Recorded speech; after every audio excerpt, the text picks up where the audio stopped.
The Magic of Thinking Big by David J. Schwartz, Philosophy Doctor. Chapter 2 Cure Yourself of Excusitis, The Failure Disease Part 1. People, as you think yourself to success, that's what you will study, people. You will study people very carefully to discover then apply, success rewarding principles to your life.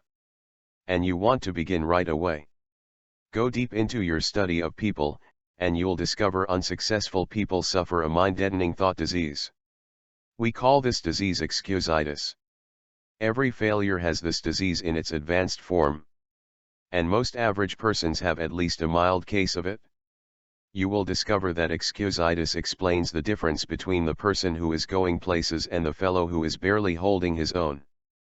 You will find that the more successful the individual, the less inclined he is to make excuses. But the fellow who has gone nowhere and has no plans for getting anywhere always has a bookful of reasons to explain why. Persons with mediocre accomplishments are quick to explain why they haven't, why they don't, why they can't, and why they aren't. Study the lives of successful people and you'll discover this: all the excuses made by the mediocre fellow could be but aren't made by the successful person. I have never met nor heard of a highly successful business executive, military officer, salesman, professional person, or leader in any field who could not have found one or more major excuses to hide behind. Roosevelt could have hidden behind his lifeless legs, Truman could have used no college education, Kennedy could have said, "I'm too young to be president," Johnson and Eisenhower could have ducked behind heart attacks. Like any disease, excusitis gets worse if it isn't treated properly.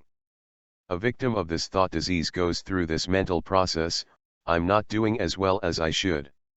What can I use as an alibi that will help me save face? Let's see: poor health, lack of education, too old, too young, bad luck, personal misfortune, wife. The way my family brought me up. Once the victim of this disease has selected a good excuse, he sticks with it. Then he relies on the excuse to explain to himself and others why he is not going forward. And each time the victim makes the excuse becomes embedded deeper within his subconsciousness. Thoughts, positive or negative, grow stronger when fertilized with constant repetition. At first the victim of excusitis knows his alibi is more or less a lie. But the more frequently he repeats it, the more convinced he becomes that it is completely true, that the alibi is the real reason for his not being the success he should be. Procedure 1, then, in your individual program of thinking yourself to success, must be to vaccinate yourself against excusitis, the disease of the failures.